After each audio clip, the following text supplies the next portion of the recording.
Welcome. Bonjour. Vous écoutez le podcast Dirty Feet sur les ondes de No More Radio. You're listening to the Dirty Feet podcast on the No More Radio Network.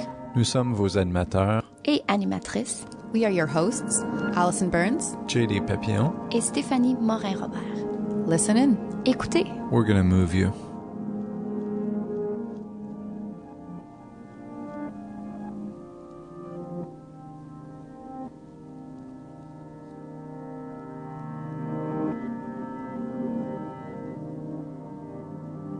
This is a special Fringe edition of the podcast. One of several episodes recorded while touring the circuit of the Canadian Association of Fringe Festivals during the summer of 2015. Fringe festivals showcase non-curated theater, dance, and other forms of art. You can learn more at fringefestivals.com.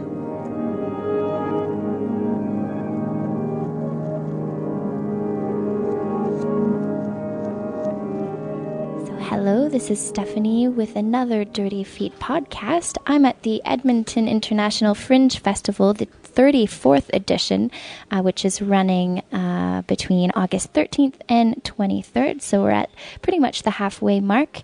I have the pleasure of talking to the lovely artistic director of Toy Guns, who we spoke to last year on the podcast. So now we're going to have a little more time to go into depth about not only the show they're presenting here at the Fringe in a BYOV, so an off Fringe if you're familiar with how the Fringe works, but also about his involvement with the artistic community, the dance community here in Edmonton year-round. So thank you so much, Jake, for being with us. Well, thank you for having me. So, yes, as I mentioned, we're talking to Jake Hastey. So let's just jump right into things.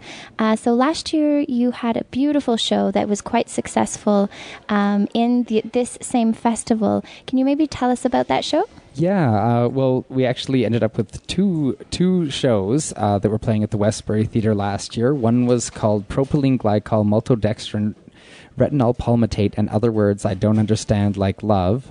And it featured 300 pillows, 11 dancer performers, a storyteller, as well as a professional opera singer who was a guest artist with us.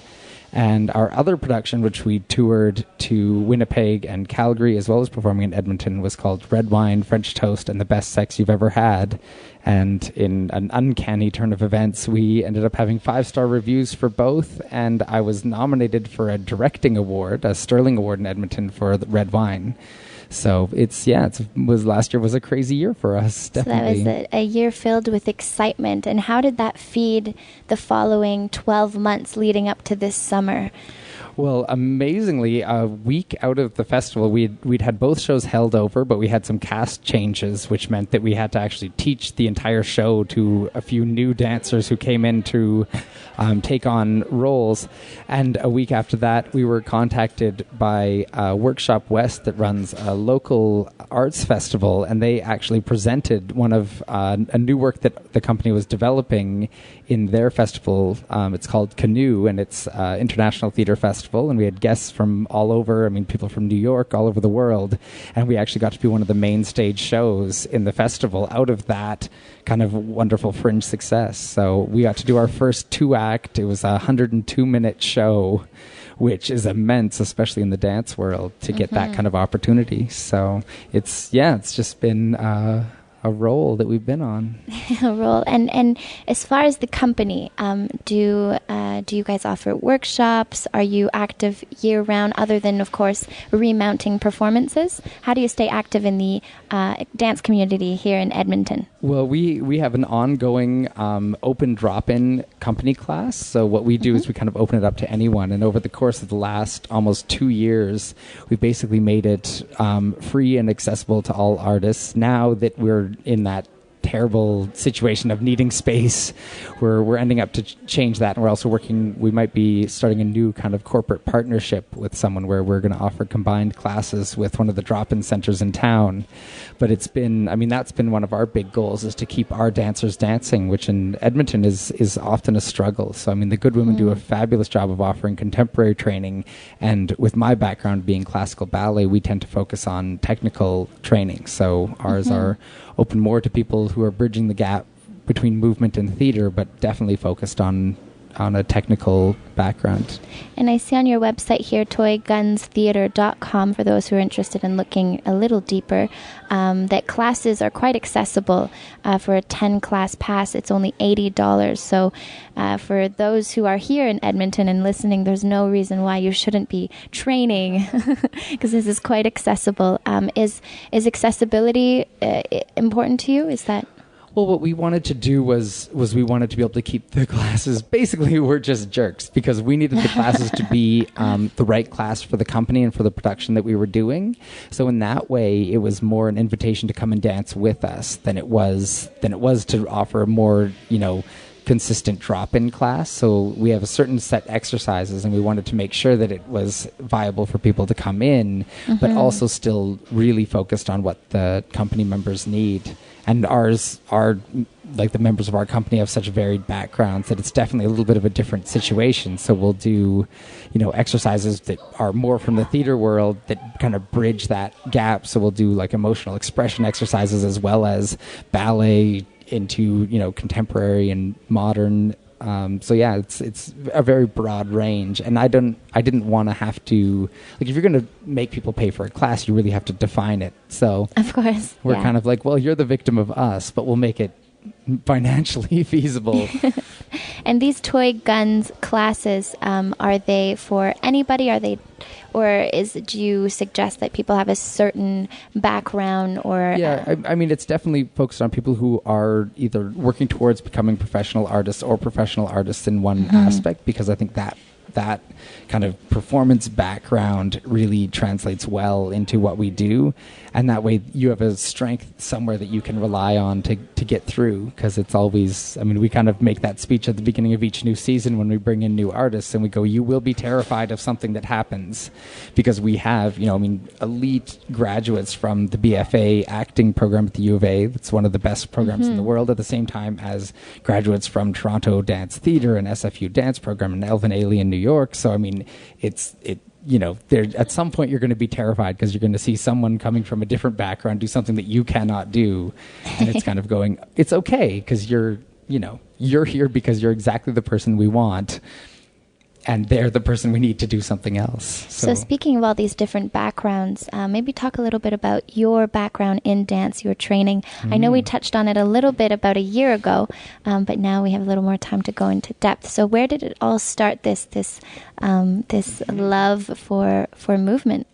Well, honestly, my grandmother had an island in the middle of her kitchen, and she would teach me dances when I was a kid. So I think that's probably the most honest beginning.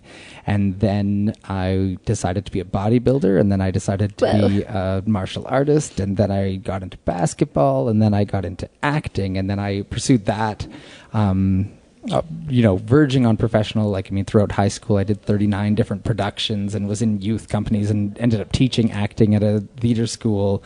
And in grade 12, when I started to dance, it just cascaded, and it was the right thing. And it kind of put together my interest in music, because I also played piano and sang, and then everything just came together in dance. And within a year, I was on scholarship at a ballet school here. A year later, I was at the Royal Winnipeg. A couple years after that, I was in Swan Lake in the Corps and wearing white tights and not quite fulfilled, but very happy. And then that led to kind of the moment where I went, okay, I'm missing parts of me. And then my training kind of went back to theater and then into opera and then into directing. And then that slowly kind of led to this, where I started to go, okay, well, I'm having these visions. What is this? And then I became very unhappy performing. And I don't know why that happened exactly, but I just found no joy in performing anything. And then that said, okay, well, what's next? And ran away to Europe and came back with a notebook with 3 shows and 5 little pieces, and went, all right, I guess this is what we're going to do now. And a year later, there's a company, and a couple years after that, we're sitting here on a bench talking. Behind the box office of the Fringe Festival. So I'm really curious about this need to kind of take yourself out of the performing element of your work and being the director. So do you feel it allows you to develop the work more in depth, or to have a better perspective of it? Where did that decision start? I'm a fairly obsessive person when I get into something, and I think that for me, coming out of the the professional program at the Royal Winnipeg, and then I ended up retraining with Evelyn Hart for a year, where I would fly back and forth to Toronto, and kind of getting to that level of technical training where if you're going to maintain it, you're going to be spending hours and hours every day. Yeah, and you can't half-ass it. It's like you're either in it or not. Well, and then when I got into music and opera, it became, okay, well, now to maintain that, an operatic, like I was working towards an operatic tenor voice, and you're going, well, this is, the maintenance on that is not cheap, especially when you're starting out in that field. And by the time I got later into my 20s, I just went, well, I don't actually have an interest in that. And I think that for me, the only way that I could put my full energy in was to actually kind of retire from those pursuits. So now I find joy in it, in revisiting it, but it's definitely something that, when we're in show, I'm basically stewing, every waking hour and, most of the night on exactly what it is, what we're trying to do, what it feels like, where we need to go with it, trying to solve the next problem. And I don't think there's any way I could maintain my body just because of my own self and just who I am. So, I adore when I see other people who can do it, and I go, wow, that's fantastic. But I don't know how you possibly manage. And maybe let's jump into this new show. Let's talk about the new show, because it is almost has a site-specific feel to the work, which is an important element. The staging, the props. We for those who did see the production last year, there were so many pillows and so many. So that I feel like you do work from a very from imagery and from objects. So I want to know the process of this new show. Who am I? So what is this show? This is one of the ones where it kind of taught me that, because we'd had both. We've done both types of shows, some that started from a theme, some that started from an image, often just an image that I saw in my head and drew on, in notebooks that kind of just became cycled and then slowly became a stage. And I think I'm learning that those are the ones I enjoy the most, is because it gives you such a broad kind of place to grow from. This one started out as a stage, like something that I was writing for the stage, and then it, hopefully I'm going to see that vision come to light, and then it grew into possibly being a back alley show was the initial intention, where we would perform on one side of a back alley, the audience would be on the other side, and there would actually be cars would be able to drive by in the middle of the show. So with any of the audience interaction moments we have, performers would actually have to look both ways before crossing the street, and I kind of loved all those devices.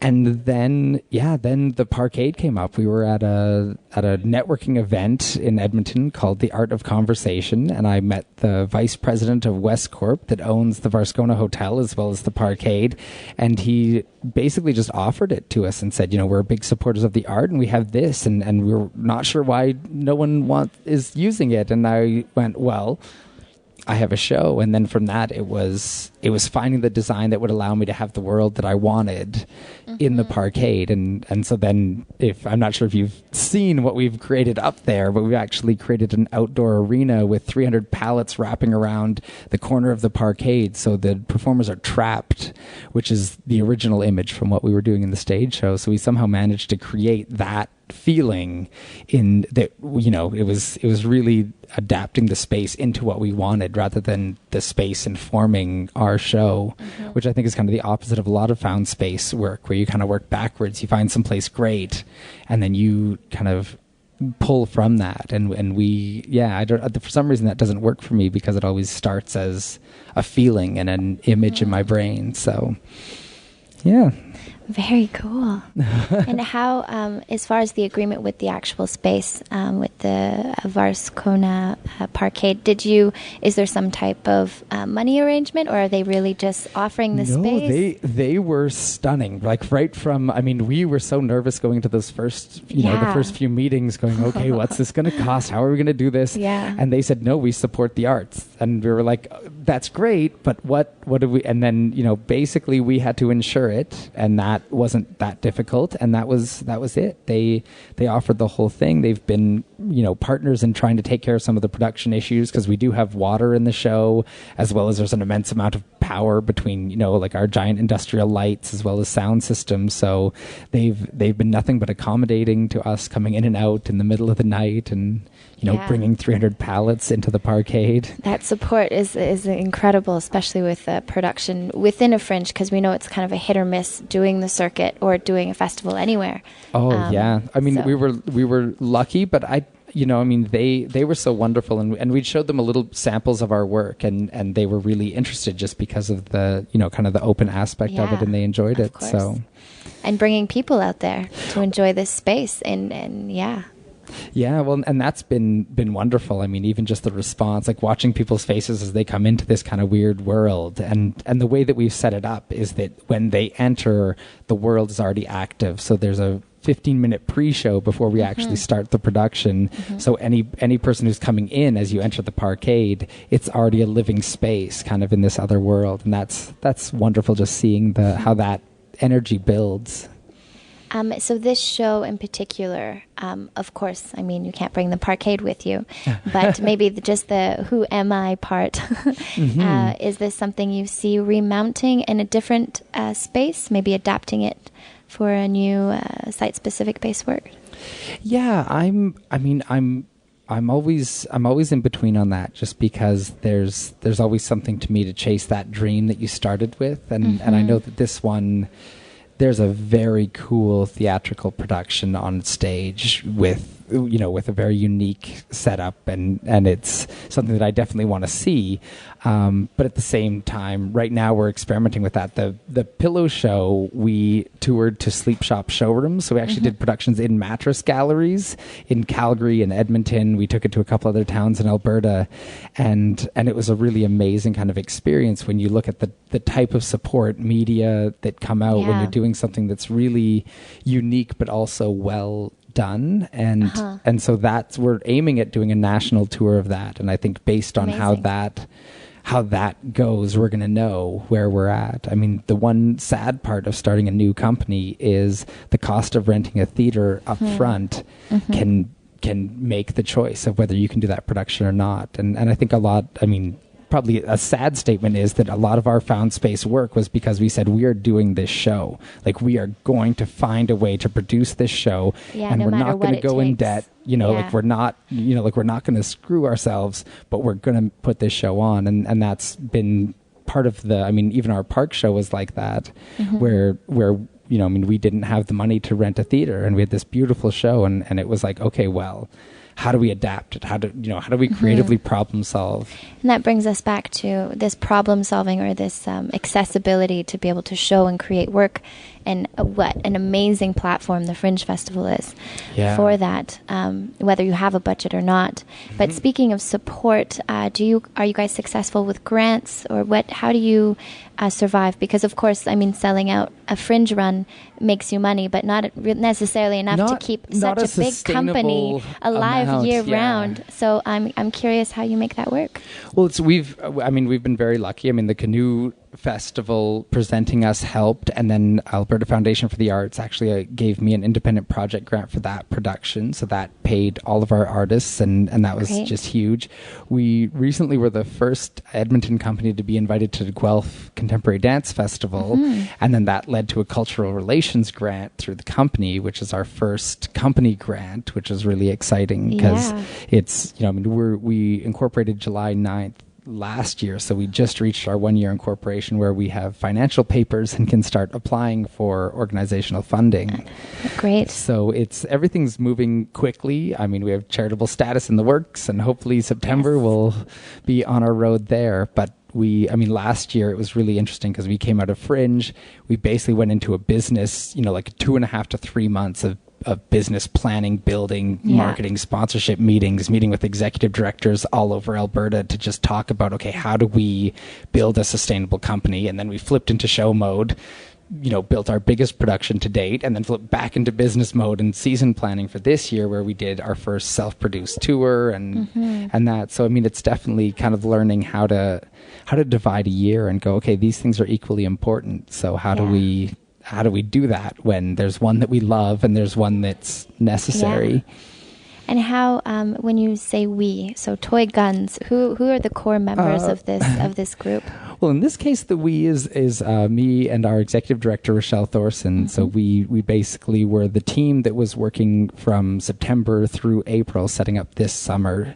I mean, there's members that are dancing with us all year, and we do a bunch of small performances as well. So, I mean, they're amazing artists and hugely supportive on the administration side, because I think they've learned that if they're not, it simply won't get done. Yeah. And then Justin Kautz, who was one of the people who started with us early on when we did our first projects, and then got a long-term contract touring and performing as a lead in a show. So he went away for 9 months, and now he's back in a role of like associate director, and that's been a huge help. So it's great. Yeah, it's it's that small kind of bud, and it just keeps growing. Yeah, a bit of a family. Yeah, it's getting there. And what's next? Or is it kind of like, I need a vacation after this? Or are you jumping into the current of things? Well, actually, we just completed a music video through TELUS Story Hive. They do an Alberta and BC video funding thing. So we're just kind of on the tail end of that. And it's about to be screened on Thursday, I believe. So that's exciting. And then next, we have a mask show. So it takes place in the afterlife, and it's I wrote a graphic novel that we're now doing as like a photography novel. So it's an odd project, but it's quite amazing. And there's some information about it on our website. But it's after the story that takes place in the book. The lead character is basically killed by a mob of animals, and then ends up in a unique part of the afterlife that's specifically made for people who were killed by animals. And it's kind of a weird idea of God being like, you were too dumb to stay alive. I gave you all the abilities of a human, and a dog got the best of you. Like, really get it together. So it's a little bit sarcastic, but it's mostly about it's about how we see life and perceptions, and whether the judgments we use are right or wrong, and how kind of ridiculous it is where it comes from. So that's why we kind of wanted to start with a premise that was a little off kilter, where you went, well, maybe, but not. Like, maybe that's interesting, or maybe it's legitimate, and maybe it isn't. But what is and what isn't? So I'm really excited about that show, just because we have Earth Ninja Leather is doing these leather masks for us. Earth Ninja Leather, and they're just stunning. Anyone who's seen them is just floored. And then in the spring next year, we're going to be mounting a 2-act, the full version of Red Wine, French Toast, and the Best Sex You've Ever Had, which might have a new title because it's becoming an entirely new show, which was kind of the show that I had in my head initially. And we have visual artists working with us to create a massive painted backdrop that's a reinterpretation of the Salvador Dali painting that inspired The World. So the piece was written, and then this painting kind of came in late in the process, and it just went, this is it. Like, this is where we live. This is what we want to be. And now we're going to get to see the full thing. And I've been developing it over the last few months with a bunch of different artists and actors. And one of my friends, Chris Bulla, told me a story that is now probably the pinnacle moment of the entire piece. And I can't wait to see him climb up a ladder to a microphone suspended above the stage and tell us his story. So that's something very to look forward to. So much coming up. Usually, yeah. So for those who are listening, we are currently in Edmonton at the International Fringe Theatre Festival. We are talking to Jake Hastey, and if you want to follow all of these upcoming projects that Jake just mentioned, visit their website, toygunstheatre.com, to find more information on all these lovely upcoming projects. But right now they have a wonderful show that's happening in the festival that will be running all the way till the 23rd, so you can catch them between now and then. Sometimes they have two shows in the same day, 2 p.m., 6 p.m., sometimes at 8 p.m. Just check out their website for the scheduling. If you want tickets, you can go to tickets.fringetheatre.ca for the Edmonton Fringe box office. So thank you so much for talking about all of that, and we look forward to the future. Well, thank you. We're applying for many festivals and hoping to come visit you in the near future. So we'll see what happens. Yeah, we'll bring it to Montreal. We have a beautiful dance community there. I've heard nothing but wonderful things. So thank you. Great, thanks.